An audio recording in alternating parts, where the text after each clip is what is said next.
Radio Wales. Good afternoon, I'm Katherine Jenkins and welcome to my Classical Wales. Let's start the show with Wagner's Ride of the Valkyries.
Coming up on the show, lots of great music, of course, and I'll have a special guest, official royal harpist Alice Hughes.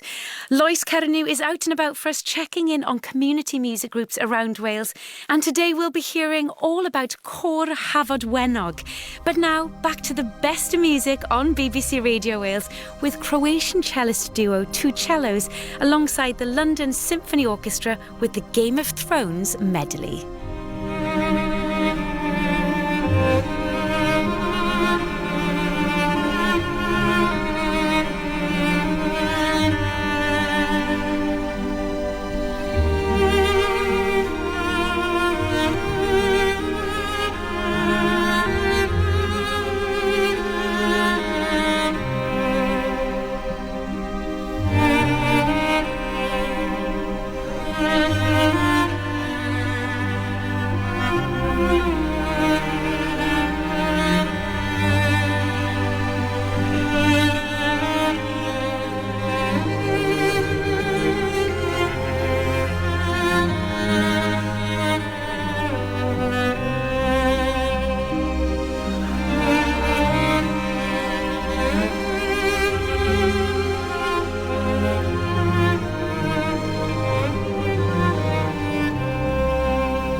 Thrones medley just as season 2 of the spin-off House of the Dragon hits our screens. I can't wait for that. You're listening to Katherine Jenkins' Classical Wales with superstar violinist Maxim Vengerov and Brahms' Violin Sonata No. 3.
listening to BBC Radio Wales.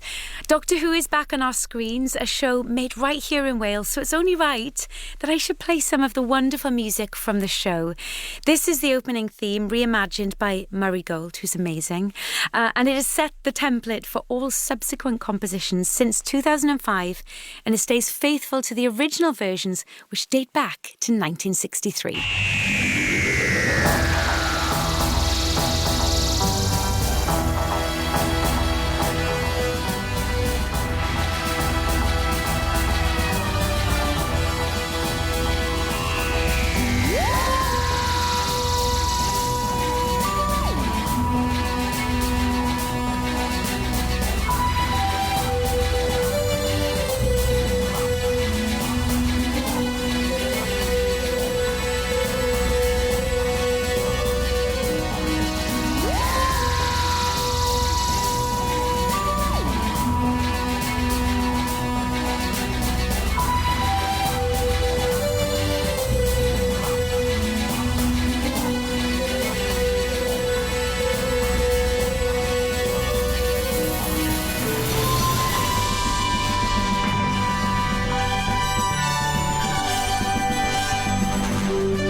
Pachelbel's Canon in D from the Academy of St Martin in the Fields.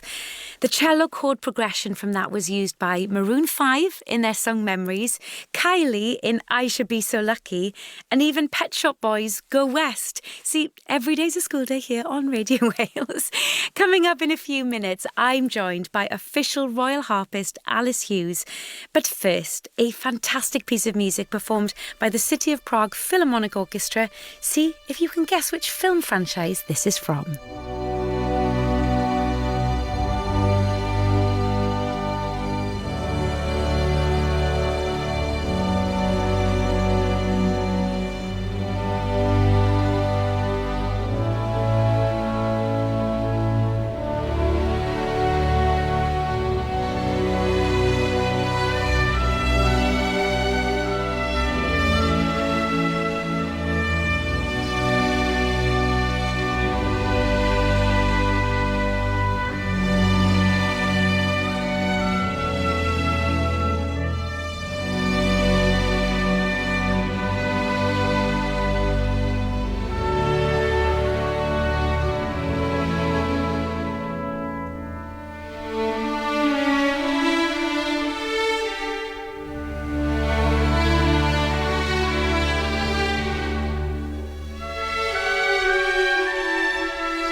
Good afternoon, I'm Katherine Jenkins on BBC Radio Wales.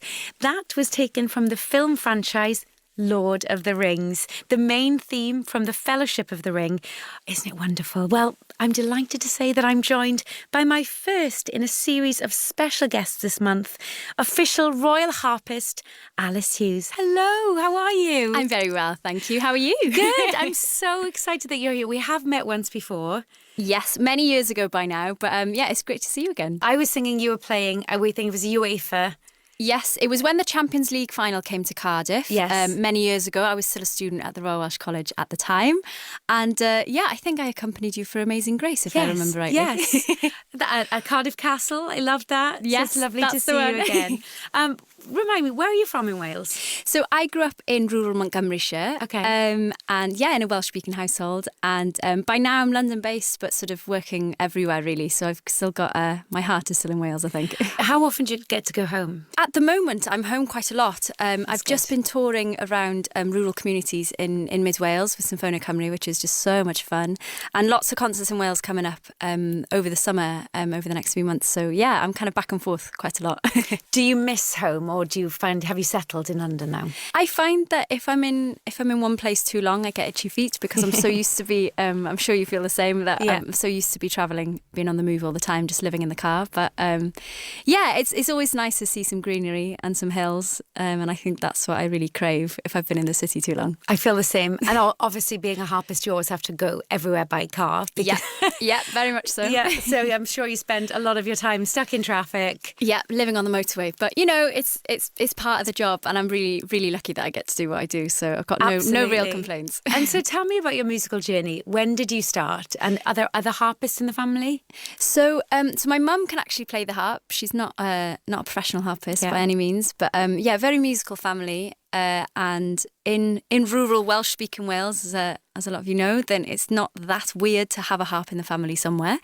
So I'm one of 4 children, and she said, one of you kids has to play it. Like, come on, it's ridiculous. We've got a spare harp. And I started lessons when I was around 10. I already played the piano and the clarinet at the time, and I was really lucky to have a brilliant teacher from the beginning, Ieuan Jones, who's actually a professor at the Royal College here in London, and he grew up in the area as well. So him and my mum were actually in high school together, which is bizarre.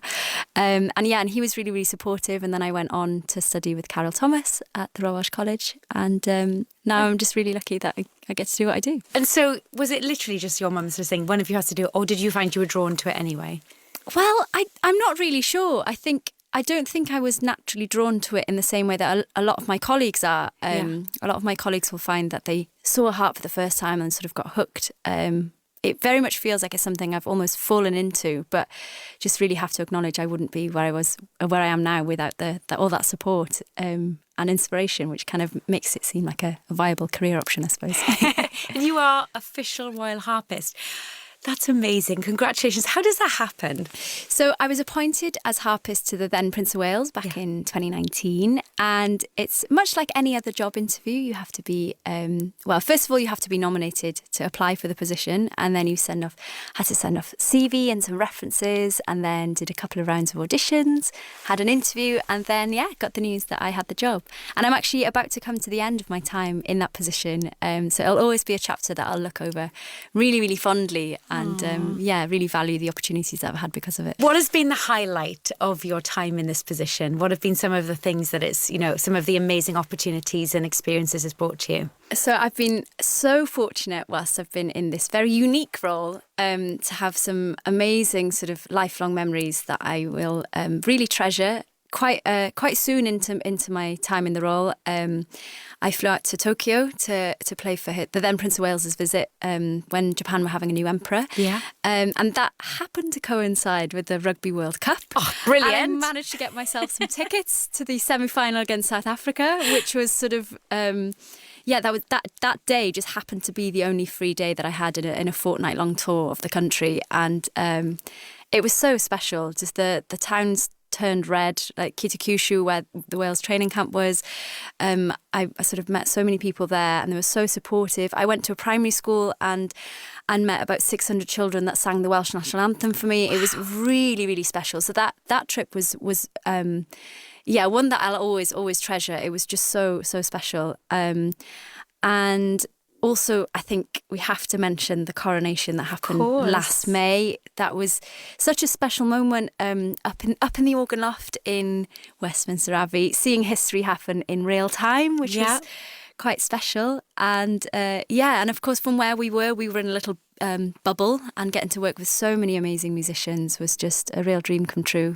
And you performed Sir Carl Jenkins' arrangement of Trosagareg, Crossing the Stone, for solo harp and strings. That's right. As well as being part of the prestigious Coronation Orchestra, which was formed specially for the occasion. Yeah. Now, in that kind of setting, and on, when there's so many people around the world, everybody's eyes are on you. Were you nervous?